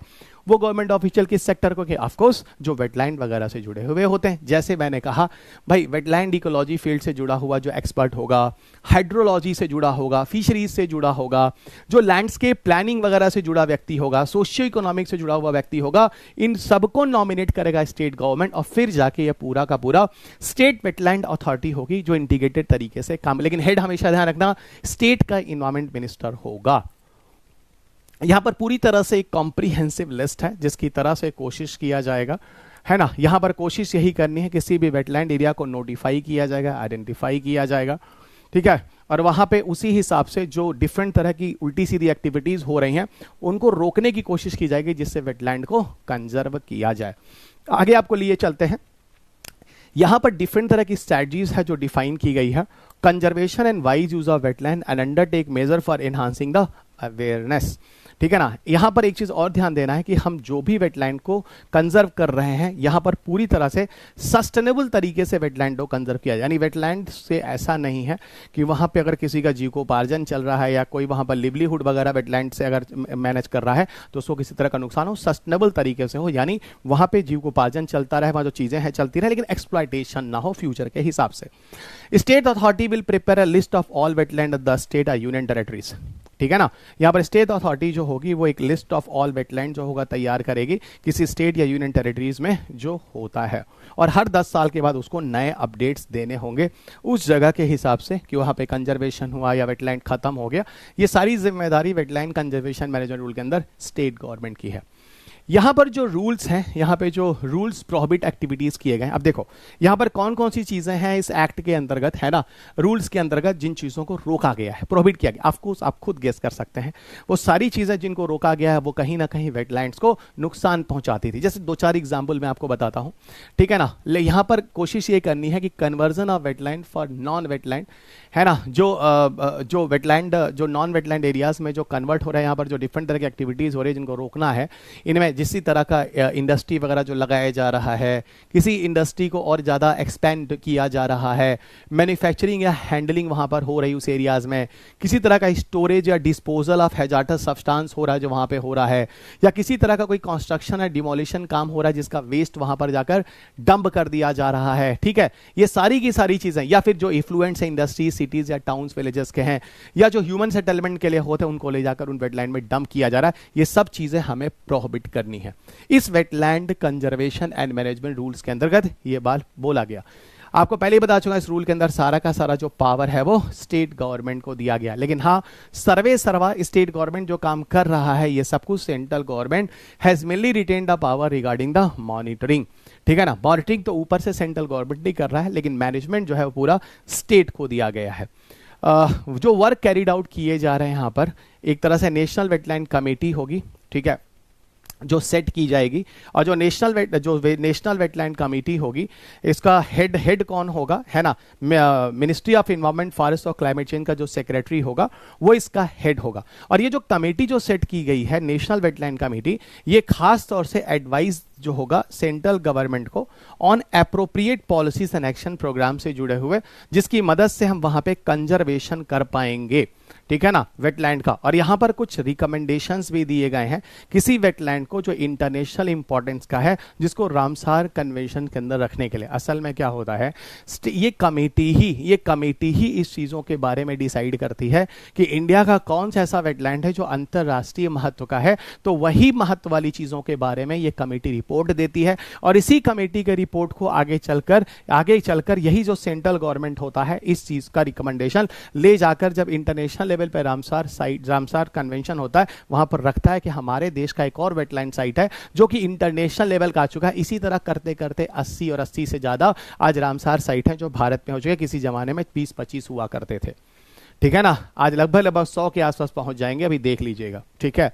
अब मेरे ख्याल से आपको समझ में आ चुका है कि इंडिया का अगर कोई वेटलैंड इंटरनेशनल महत्व का आ रहा है तो उसका पूरा का पूरा जो रिपोर्ट है ना, रिकमेंडेशन है, वो कमेटी ही करती है। और यही कमेटी सुझाव देती है सेंट्रल गवर्नमेंट को, और फिर सेंट्रल गवर्नमेंट की अथॉरिटी जब वहां रामसार कन्वेंशन की मीटिंग में जाती है तो फिर अपना इंटरनेशनल लेवल के रामसार साइट के बारे में बताती है कि भाई इसको इंक्लूड करो, ठीक है, इसको इंक्लूड करो। 2-3 और छोटी छोटी चीजें हैं, थोड़ा कर लेते हैं। एक टॉपिक है जिसको कहते हैं New York declaration on forest. New York declaration on forest एक तरह से वॉलंटरी है और नॉन लीगली बाइंडिंग है, पॉलिटिकल डिक्लेरेशंस हैं, निर्णय हैं जो लिए गए हैं। बताता हूं इसमें कौन कौन लोग हैं जो मिलकर काम करते हैं। गवर्नमेंट्स हैं, कंपनीज हैं और सिविल सोसाइटीज हैं, ये सब मिलकर काम करते हैं। और इसकी पहली जो समिट वगैरह हुई है, ठीक है ना, जो लाया गया है वो न्यूयॉर्क में ही हुई थी 2014 से, इसलिए न्यूयॉर्क डिक्लेरेशन और फॉरेस्ट के नाम से चीज़ पॉपुलर होती है। तो सबसे पहले ये चीज़ लाई जाती है न्यूयॉर्क में 2014 में, एक तरह से वॉलंटरी और नॉन लीगली बाइंडिंग के रूप में एक डिक्लेरेशन है, एक निर्णय है जो लिया जाता है न्यूयॉर्क में, जहां पर वनों को यानी फॉरेस्ट को और ज़्यादा बढ़ाना, कंजर्व करना, एफॉरेस्टेशन करना, इस पर बल दिया गया है। इसका मेन काम यही है कि फॉरेस्ट को, है ना, रिस्टोर किया जाए। और जहां पर कुल 10 गोल हैं जो दिए गए हैं। कौन कौन से गोल हैं? पहला यह है कि half the rate of loss of natural forest globally by 2020। फिलहाल 2014 में न्यूयॉर्क डिक्लेरेशन आता है, समिट में वहां पर बताया जाता है कि 2020 तक आधा जो वन का लॉस हो रहा है उसको फिर से मैनेज कर दिया जाए और 2030 तक हम पूरा का पूरा जो लॉस है उसको खत्म कर दें। यानी फॉरेस्ट को जिस तरह से नुकसान पहुंचाया जा रहा है 2030 तक पूरी तरह से नुकसान पहुंचाना बंद कर दिया जाए। यहां पर यह भी कहा गया कि प्राइवेट सेक्टर वगैरह का सपोर्ट बहुत ज्यादा जरूरी है। अगर प्राइवेट सेक्टर वगैरह का सपोर्ट नहीं होगा तो वहां पे दिक्कत होगी, जैसे कि डिफॉरेस्टेशन को रोक दिया जाए, ठीक है ना, जैसे किसी एग्रीकल्चर कमोडिटीज वगैरह में, जैसे such as palm oil, soy, paper, beef products by no later than the 2020, है ना, इसके बाद इसको बंद कर देना है। इस तरह की चीजों को प्राइवेट सेक्टर को भी पार्टिसिपेट करना होगा। यहां पर डिफॉरेस्टेशन वगैरह को रिमूव करना होगा, है ना, अदर इकोनॉमिक सेक्टर बाय 2020, ठीक है। ठीक है ना, डिफॉरेस्टेशन तो कम करना है, इसमें बोलने की जरूरत ही क्या है। मतलब यहाँ पे जो चीजें हैं ना उसको आसानी से आप गेस कर सकते हैं। सिर्फ कुछ वैल्यू है कि 2020 तक आधा लॉस कंट्रोल कर देना है फॉरेस्ट के कटने वटने का, 2030 तक जो पूरा है लॉस है उसको खत्म कर देना, यानी जीरो लॉस शुरू हो जाएगा, यानी बिल्कुल फॉरेस्ट का डिफॉरेस्टेशन जीरो लेवल तक पहुंच जाएगा। इसलिए देखो हम सडनली फोर्स नहीं कर सकते, इसलिए आपने देखा वॉलंटरली है और नॉन बाइंडिंग है। वॉलंटरली नॉन बाइंडिंग इसलिए है क्योंकि देखो मैंने आपको फिर बार बार बोला, आगे कुछ ऐसे एक्ट पढ़ाऊंगा, शेड्यूल ट्राइब डेवलपर एक्ट, ये सब भारत में कुछ ऐसे एक्ट भी हैं। फिलहाल ये तो इंटरनेशनल लेवल की बात हुई, न्यूयॉर्क डिक्लेरेशंस। भारत में कुछ इस लेवल के एक्ट हैं दोस्त जो भारत में भी आप बाध्य नहीं कर सकते हैं, ठीक है ना, क्योंकि आपको मैंने बोला था कहो बहुत सारे ऐसे शेड्यूल ट्राइब्स वगैरह के लोग हैं जो जीविकोपार्जन के लिए इन पे डिपेंडेंट होते हैं। सपोर्ट अल्टरनेटिव्स टू डिफॉरेस्टेशन की तरफ जाना होगा, ठीक है ना। इसके अलावा आपको देखो तो लगभग कह रहे हैं कि 150 मिलियन हेक्टेयर जो डिग्रेडेड लैंडस्केप है एंड फॉरेस्ट लैंड है उनको 2020 तक फिर से रिस्टोर कर देना है। और यह भी कहा जा रहा है कि रेट ऑफ ग्लोबल रिस्टोरेशन उसके बाद करना है और at least an additional 200 million hectare by 2030 तक करना है, ठीक है ना। यानी यहां पर भी सारे टारगेट जो है वो 2030 तक ही पूरे करने की बात हो रही है। फिर कहा जा रहा है कि ambitious quantitative forest conservation restoration target for 2030 in the post 2015 global development framework. 2015 के बाद जो वैश्विक विकास फ्रेमवर्क बनाया गया है ना, उसके बाद जो 2030 का टारगेट है उसको पूरा करने के लिए काम करना होगा। असल में क्या आप सबको पता है, सस्टेनेबल डेवलपमेंट गोल 2015 से 2030 तक जो चीज 2015 में जो चीज बनाई गई ग्लोबल डेवलपमेंट क्या था, वो क्या था, सबको पता है, सस्टेनेबल डेवलपमेंट गोल। वही सस्टेनेबल डेवलपमेंट गोल में जो फॉरेस्टेशन को बचाना है, पीछे हम लोगों ने जो 17 सस्टेनेबल डेवलपमेंट गोल पढ़े थे उसमें फॉरेस्ट कंजर्वेशन की बात थी, उसको जोड़ देने की बात कर रहा है। agree in 2015 to reduce the emission from deforestation and forest degradation, और ये कह रहा है with the goal of not exceeding 2 degree Celsius warming. आपको याद आ रहा है जब हम लोगों ने पीछे आईपीसीसी की बात की थी तो क्या बोला था, रिपोर्ट यही आ रहा है कि 2 डिग्री के ऊपर बढ़ने नहीं देना है या 1.5 डिग्री सेल्सियस तक बढ़ने के लेवल तक ही पहुंचाना है, ठीक है ना। प्री इंडस्ट्रियलाइज एरा के हिसाब से जो हमें जाना है वो 21वीं सदी के अंत तक यहीं तक जाना, इस बारे में पीछे बात हुई है। तो कहीं ना कहीं ये चीज उसको सपोर्ट भी कर रहा है। अगला क्या है, it provide a support for the development and implementation of strategies to reduce the forest emissions, ठीक है ना, टू रिड्यूस फॉरेस्ट एमिशंस। तो यहां पर भी कह रहा है कि ठीक है भाई, सपोर्ट होगा, डेवलपमेंट होगा, इंप्लीमेंटेशन होगा, डिफरेंट तरह की स्ट्रेटजी लाई जाएगी, ठीक है, फॉरेस्ट वगैरह को और ज्यादा सुरक्षित करने के लिए। अगला देखो यहां पर 9वां जो है, रिवार्ड कंट्रीज है ना and jurisdictions that by taking actions, ठीक है, सम्मान उम्मान भी दीजिए, है ना, लोगों को थोड़ा प्रमोट कीजिए। Strengthen the forest governance, transparency and the rule of law, empowering the communities, recognising the rights of indigenous people, है ना, वहां के जो लोग रहते हैं उनको भी रिकॉग्नाइज कीजिए, उनको उस जमीन के हिसाब से उनको अपना राइट दीजिए, उनको अपना हक दीजिए, ठीक है। जिससे ऐसा ना, उनको समझाइए, एक लिमिट का एरिया दे दीजिए, उनको समझाइए, देखिए यहाँ पर किसी तरह का नुकसान मत करो भाई, देखो फॉरेस्ट को नुकसान पहुंचेगा, ठीक है, अपना लिवलीहुड भी देखो और सस्टेनेबल, मतलब सस्टेनेबल तरीके से करो। यहां पर कुछ चीजें और हैं कि लगभग ऐसा कहा जा रहा है कि 2030 तक, ठीक है ना, इस तरह की चीजें अगर हम पूरा कर पाते हैं तो लगभग 4.5 से 8.8 billion ton per year by 2030 तक जो कार्बन एमिशन है वो रिड्यूस कर पाएंगे। और काफी हद तक जो हमारे नए डायलॉग्स हैं, जो चीजें आ रही हैं, है ना, फॉरेस्ट को और हेल्दी कंडीशन में मैनेज करने के लिए उस जगहों तक पहुंचने में काफी हद तक मदद मिलने वाली है। तो ये थोड़ा सा ध्यान रखना, इस पे भी यूपीएससी ने क्वेश्चन पूछा मेरे ख्याल से 2022 के आसपास। अब बढ़ते हैं हम लास्ट टॉपिक की तरफ। लास्ट टॉपिक हमारा है यूएनओसी। लास्ट टॉपिक है यूएनओसी, जिसका नाम है यूएन ओशन कॉन्फ्रेंस। देखो यूएन ओशन कॉन्फ्रेंस के कुल 2 कॉन्फ्रेंस हो चुके हैं। पहले मैं आपको बता दूं, पहला जो यूएनएसी का कॉन्फ्रेंस हुआ था वो हुआ था बच्चा 2017 में, फर्स्ट यूएनएसी, और ये जो इसका यूएन हेडक्वार्टर है न्यूयॉर्क में, यहीं पर हुआ था, और इसको को होस्ट किया था फिजी और स्वीडन ने, ठीक है। पहला वाला खत्म हो गया, छोड़ो उसको। जो दूसरा यूएनईसी का कॉन्फ्रेंस हुआ था वो को hosted by Kenya and Portugal, Lisbon. इसका हेडक्वार्टर जो है न्यूयॉर्क में ही है, ठीक है, वहीं पर है, लेकिन इसको जो को होस्ट किया था वो केन्या और पुर्तगाल ने किया था। और ये जो हुआ था, कहां हुआ था, लिस्बन में हुआ था, ठीक है। लिस्बन डिक्लेरेशन के साथ ही ये खत्म होता है, लिस्बन में होता है। और यहां पर सबसे बड़ी बात आपको बताऊं, यहां पर एक जो थीम है, टाइटल जो किया गया, our ocean our future call for actions, ठीक है।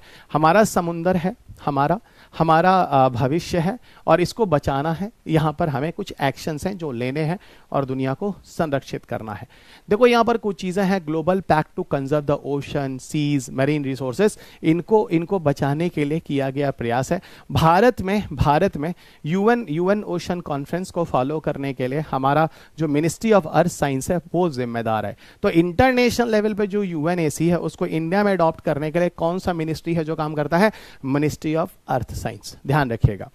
की हाइलाइट्स क्या है सेकंड यूएनएफसीसी के? यहां पर India was the participant and committed to the coastal clean sea campaign, है ना, committed to the coastal clean sea campaign and will work towards a ban on single use of plastic. आपने कुछ videos देखा होगा जहां पे हमारे honourable prime minister Shri Narendra Modi ji आपको समुद्र कोस्टल एरियाज में जाते हैं और प्लास्टिक वगैरह इकट्ठा करके बिनते हुए दिखाई देते हैं। ठीक है, कुछ लोग उसको उल्टा सीधा भी बोलते हैं कि भाई देखो कैमरा यहाँ लगाया गया। देखो ऐसा है कि कैमरा नहीं लगाएंगे तो कैसे पता चलेगा वहां से उठाए हैं, लेकिन इसके पीछे एक उद्देश्य था कि हमारा प्राइम मिनिस्टर भी देखो जाकर इन जगह के कोस्टल एरियाज में जो वहां पे कचड़े हैं उनको इकट्ठा किया जा रहा है, ताकि एक मैसेज था कि देखो हम लोग कोस्टल एरियाज को सुरक्षित करें। तो कहीं ना कहीं ये चीज आपको समझ में आता है कि कोस्टल क्लीन सी कैंपेन जो भारत ने कमिटेड किया है और साथ ही साथ जो वर्क किया है कि हम सिंगल यूज ऑफ प्लास्टिक को बैन कर देंगे। और सही बात आपको पता है single use of plastic Bharat में पूरी तरह से बैन हो चुका है 2022 से। 150 कंट्रीज कलेक्टिवली अग्री करते हैं साइंस बेस्ड और इनोवेटिव एक्शंस जो होता है वो अपनाने के लिए, जहां पर ओशन इमरजेंसी को लेके, है ना, डिफरेंट तरह के जो सस्टेनेबल डेवलपमेंट गोल जो 14 है, जहां पर लाइफ बिलो वाटर को लेके बात की गई है, तो समुद्र को कंजर्व करने की बात हो रही है। तो थोड़ा ध्यान देना, ओशन इमरजेंसी से जुड़े हुए जो भी एक्शंस हैं, है ना, वो लेना है। मान लो ओशन में अगर मान लो कोई ओशन ऑयल स्पिल हो जाता है, किसी तरह के एक्शंस अगर लेने हैं तो उन जगहों पर लिया जाएगा। ठीक है, ये यूएनओसी की पूरी कहानी। इसका मतलब यूनाइटेड नेशन ओशन के संरक्षण के भी लिए काम कर रहा है। देखो कितना मतलब आपको डायमेंशंस मिल रहा है। अब यहां पर देखो 2020, यहां पे 2030 का डिकेड देखो, 2030 का डिकेड देखो क्या कह रहा है भाई कि यहां पर UN decade of ocean science for sustainable development goal, है ना, 2021 से 2030 के लिए डिकेड भी बनाया गया। क्या बनाया गया? UN decades of ocean science for sustainable development. समुद्र का तो हम यूज कर रहे हैं लेकिन सस्टेनेबल यूज करें, ठीक है ना। अब यहां पर पूरी तरह से बात देखो, असल में जो यहां पर ओशन के कंजर्वेशन की बात की जा रही है, क्यों कही जा रही है? जो हमने यूएनएफसीसीसी में पढ़ा है, क्या पढ़ा है? Paris agreement. जो हमने यूएनएफसीसी में पढ़ा है, क्या पढ़ा है? Glasgow convention climate pact 2021। यहां पर बच्चा, जहां पर हम ग्रीन हाउस गैस एमिशन को कंट्रोल करने की बात कर रहे हैं, यहां पर ओशन भी अच्छा खासा मदद करने वाला है। आपको जब मैंने कार्बन सिक्वेस्ट्रेशन पढ़ाया था तो मैंने क्या बोला था? इकोलॉजी वाले यूनिट में, यूनिट नंबर 1 में एक टॉपिक था कार्बन सिक्वेस्ट्रेशन या कार्बन सिंक। मैंने आप में से हर किसी को कहा था कि बच्चा ऐसा है कि ओशन वो चीज है जहां पर CO2 जाकर घुल जाता है और वही कार्बोनिक एसिड बनाता है। इसका मतलब है कि जो कार्बन डाइऑक्साइड हमारा लगातार एटमॉस्फेयर में बढ़ रहा है, ओशन उसका एक अच्छा खासा सिंक है और ओशन उसको एब्जॉर्ब कर लेता है एटमॉस्फेयर से कम करने में। यानी कहीं ना कहीं ओशंस का भी इंपॉर्टेंस है ना। यहां पर हमें ओशंस की मदद से भी हम यूएनएफसीसी में हेल्प ले सकते हैं, जो आपको पेरिस एग्रीमेंट और ग्लासगो क्लाइमेट पैक्ट को टारगेट को पूरा करने में मदद करेगा। यहां पर और भी चीजें देखो, स्टेट मेड वॉलंटरी कमिटमेंट्स हैं, है ना। स्टेट मेड मतलब हर कंट्री यहां पर अपना अपना वॉलंटरी कमिटमेंट करता है और ये कहता है कि देखो ऐसा है, कोशिश ये करनी है हमें लगभग 30% कंजर्वेशन कर देना है ओशन का, ठीक है, ग्लोबल ओशन बाय 2030, है ना। मैराइन प्रोटेक्टेड एरियाज और other effective areas based conservation measures वहां पे अपनाने हैं। लगभग आप हम लोगों ने पीछे भी बात किया था 13-30, कुछ थोड़ा सा ध्यान दो, हम लोगों ने 13-30 के बारे में बात किया था। फिर मैं कह रहा हूं 30% अर्थ, 30% ओशंस, फिर से हम उसको नेचुरल कंडीशन में लाएंगे जिस हिसाब से जो लॉस हुआ है। यूनेस्को ने लॉन्च किया है, बताऊं तो एक ओशन रिपोर्ट, पायलट एडिशंस जो है इस इवेंट में, और जिसके थ्रू ये दुनिया में ओशंस में होने वाली जो घटनाएं हो रही हैं, जिससे वहाँ की डाइवर्सिटी लॉस हो रही है, ओशन में नुकसान हो रहा है, उसके बारे में जागरूक किया गया है यूनेस्को द्वारा लाए गए इस रिपोर्ट के अंदर, जिसे ओशन रिपोर्ट के नाम से जानते हैं, एक पायलट एडिशन के रूप में। अब यहाँ देखो, मैंने ना आपको यूएनओसी के की कमिटमेंट्स एक जगह लेकर आए हैं, जिसमें जो पहला कन्वेंशन है और जो दूसरा कमिटमेंट है, ठीक है। देखना यहाँ पे क्या क्या है। यहाँ पर 4 इंफॉर्मेशन ऑप्शंस हैं जो आप स्क्रीन पे देख सकते हैं। पहला, प्रोटेक्टिंग और exceeding the 50% of national maritime zone by 2030, यानी 2030 तक हमें जो मैरीटाइम जो है नेशनल मैरीटाइम जोन्स हैं वो हमें फिर से प्रोटेक्ट कर देना है, एक्सीड कर देना है 50%। अब आप बोलोगे सर नेशनल मैरीटाइम जोन्स में क्या क्या चीजें आती हैं? एक लिस्ट है जो मैंने लिखा हुआ है। मैरीटाइम जोन्स में क्या क्या चीजें आती हैं, वहां का इंटरनल वाटर उस जगह के क्षेत्र में कितना है, टेरिटोरियल सी कितना है, द कंटीजियस जोन कितना है, एक्सक्लूसिव इकोनॉमिक जोन जो जनरली हम लोग समुद्र के पास वगैरह एरिया है, कॉन्टिनेंटल शेल्फ के बारे में, high seas and the areas है ना, इस सारे एरियाज को मैरीटाइम जोन्स कहते हैं, जिसके प्रोटेक्शन की बात कही जा रही है 2030 तक लगभग 50%। पहला। दूसरा कह रहा है कि प्लास्टिक पोल्यूशन को कम किया जाए और रिन्यूएबल एनर्जी यूज को ज्यादा से ज्यादा उपयोग में लाया जाए। तीसरा, जो पहला यूएनओसी का कमिटमेंट था उसमें बोला गया था कि भैया हमें अचीव करना है कार्बन न्यूट्रलिटी 2040 तक, जबकि बाद में चलकर इसी को हम लोगों ने कार्बन न्यूट्रलिटी को क्या कर दिया 2050। इसलिए मैंने यहां कहा कि पहला यूएनओसी कमिटमेंट में जो शर्त रखा गया था वो 2040 तक न्यूट्रलिटी को रखा गया, बाद में इसको 2050 किया गया है। ठीक है। दूसरी चीज यहां पर बोला गया है ऐसा है कि हमें फंड वगैरह को एलोकेट करना होगा, जिसके बेसिस पर हम वहां नए रिसर्च कर पाएंगे। जैसे ओशन के एसिडिफिकेशन लगातार बढ़ रहे हैं जो हम लोग आगे पोल्यूशन में पढ़ेंगे। क्लाइमेट रेजिलियंस प्रोजेक्ट वहां पर लाया जाए, मॉनिटरिंग पर्पस के लिए, कंट्रोल करने के लिए, सर्विलेंस के लिए, कि हम किस तरीके से ओशन को वहां पर बचाएंगे। ये सारी चीजें हैं जो इसके अंदर मिलकर काम करती हैं यूएनओसी के अंदर। अब हम आपको कुछ लिए चलते हैं दोस्त, कुछ अंतरराष्ट्रीय हरित दिवस। किसी जमाने में मतलब 2011 के पहले वाला जो पैटर्न था 2010 तक, उसमें यूपीएससी क्या करता था, क्वेश्चन पूछता था, उसमें कुछ डेट और उनके सामने उनकी मैचिंग पूछता था कौन सा डेट सही है। इसमें से कुछ ऐसे डेट हैं, कम से कम 8 से 10 नाम ऐसे हैं जो मैं कुछ डेट लेकर आया हूं, जो मैं चाहूंगा एक बार आपको जरूर बताओ, और मैंने बुक में भी ये डेट्स दे रखे हैं। जैसे इंटरनेशनल टाइगर डे, ये एक तरह से क्या होता है, प्रमोशंस होते हैं, है ना, लोगों को जागरूक अवेयरनेस होता है। ठीक है। इंटरनेशनल टाइगर डे जो है वो हम हर साल 29 जुलाई को सेलिब्रेट करते हैं, है ना, और इसी डे को हम लोग ग्लोबल टाइगर डे के नाम से भी जानते हैं। पर्पस क्या है, सीधी सीधी बात, awareness for the tiger conservation. World environment day हम लोगों ने पीछे ही बात कर लिया है, 5 जून को डिक्लेयर करते हैं, 1974 से लगातार हम इसको मनाते आ रहे हैं। ठीक है, इस बारे में हमने पीछे बात किया हुआ है। ठीक है, 5 जून। वर्ल्ड फॉरेस्ट्री डे हम 21 मार्च से सेलिब्रेट कर रहे हैं। ठीक है, और 21 मार्च को हम सेलिब्रेट करते हैं और ये भी हर साल मनाते हैं। पब्लिक अवेयरनेस, लोगों को और ज़्यादा वैल्यू करना, फॉरेस्ट के बारे में बताना, फॉरेस्ट और life cycle on the earth के बारे में समझाना। वर्ल्ड हैबिटेट जो है वो first Monday of October of every year को सेलिब्रेट किया जाता है। इसका पर्पस यही होता है कि जो टाउन्स और सिटीज़ में जो लोग रहते हैं या उनको अपने राइट्स के बारे में पता होना चाहिए, और काफ़ी हद तक वर्ल्ड हैबिटेट यानी हैबिटेट वगैरह की सुरक्षा के लिए भी लोगों को जागरूक किया जाता है। वर्ल्ड ओजोन डे हम लोगों ने बात किया था पीछे जब हम लोगों ने ओजोन पढ़ा था, 16 सितंबर को, आई थिंक आप लोगों को याद होगा। और this designation was made on December 1994 in commemoration of the date in 1987। और ये बता दूं, ये असल में जो मॉन्ट्रियल प्रोटोकॉल जिस डेट को साइन हुआ था वो 16 सितंबर ही था, और वहीं से होकर वर्ल्ड ओजोन डे की शुरुआत होती है। वर्ल्ड वाटर डे हम 22 मार्च को सेलिब्रेट करते हैं। 1992 यानी 1992 में United nation conference of environment and development में एक्चुअल में जो रियो डी जेनेरियो ब्राजील में जो कन्वेंशन होता है वो इंटरनेशनल लेवल पे पानी के संरक्षण के लिए बात करता है, पानी की क्वालिटी को मेंटेन करने के लिए बात करता है, और वहीं जाकर UN every year around world water day जो होता है सेलिब्रेट करता है। यानी याद रखिए सिर्फ 22 मार्च को हम वर्ल्ड वाटर डे के रूप में मनाते हैं। इंटरनेशनल डे ऑफ फॉरेस्ट हम 21 मार्च को सेलिब्रेट करते हैं। यूनाइटेड नेशन जनरल असेंबली ने 21 मार्च को इंटरनेशनल डे ऑफ फॉरेस्ट 2012 से सेलिब्रेट कर रहा है, और यहाँ पे भी ट्री प्लांटेशन वगैरह के कैंपेन को और ज़्यादा जागरूक किया जाता है, नए नए वृक्षारोपण किए जाते हैं, भारत में भी होता है। वर्ल्ड इन्वायरमेंटल प्रोटेक्शन डे ये उतने काम का नहीं है, वर्ल्ड इन्वायरमेंट डे ज़्यादा काम का है, 26 नवंबर को सेलिब्रेट करते हैं। International day for biological diversity 22 मई को करते हैं। शायद आपको पता होगा सीबीडी की मीटिंग जो हुई थी, आई थिंक आप समझ रहे हैं।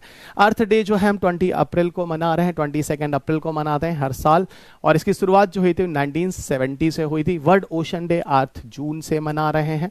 ओके, यहाँ पे भी अवेयरनेस है, लोगों को फैलाना है, समुद्र के बारे में बताना है। ठीक है ना। इंटरनेशनल मैंग्रोव डे हम 26 जुलाई से सेलिब्रेट कर रहे हैं, क्योंकि मैंग्रोव्स भी दुनिया में बहुत ज़्यादा इंपॉर्टेंट है। मैंग्रोव्स के बारे में भी हम लोग आगे बात करेंगे। मैंग्रोव्स, कोरल रीफ्स, ये हमारी डाइवर्सिटी में ये भी एक मतलब हमारी पृथ्वी पर एक अच्छा खासा कदम है। यानी इनकी अगर हम इनको बढ़ाते हैं, इनको संरक्षित करते हैं, तो पृथ्वी को या जैव विविधता को या बहुत सी तरह की चीज़ों को हम यहाँ पर संरक्षित कर पाएंगे। बताऊंगा मैंग्रोव्स में बड़े अलग अलग तरह की विशेष प्रजातियाँ होती हैं, कोरल रीफ्स वगैरह की प्रोडक्टिविटी सबसे ज़्यादा होती है, आपने पीछे देखा था। ये सब चीज़ें अभी आगे आएंगी जब आपको बायोडाइवर्सिटी का टॉपिक कराऊंगा। सो थैंक यू एवरीवन, ये पूरा का पूरा टॉपिक था और इसके साथ ही अब चैप्टर नंबर 9 समाप्त होता है, यूनिट 3। अब हम चलेंगे आगे के लेक्चर में और जो भी अपडेट्स होंगे इसी में पार्ट 1, पार्ट 2, पार्ट 3 करके ऐड कर दिए जाएंगे इसी यूनिट 3 में। अब हम चलते हैं अगले लेक्चर में, यूनिट 4 में, अब वो अगली क्लास में। तब तक अपना ख्याल रखें, स्वस्थ रहें, खुश रहें, मस्त रहें, मुस्कुराते रहें। जय हिंद। और हाँ, इस वीडियोस के आगे जो करंट अपडेट्स होंगे उनको part A, part B, part C करके ऐड ऑन किया जाता जाएगा, जहां जहां जैसे जरूरत होगी इस कोर्स में। धन्यवाद। जय हिंद।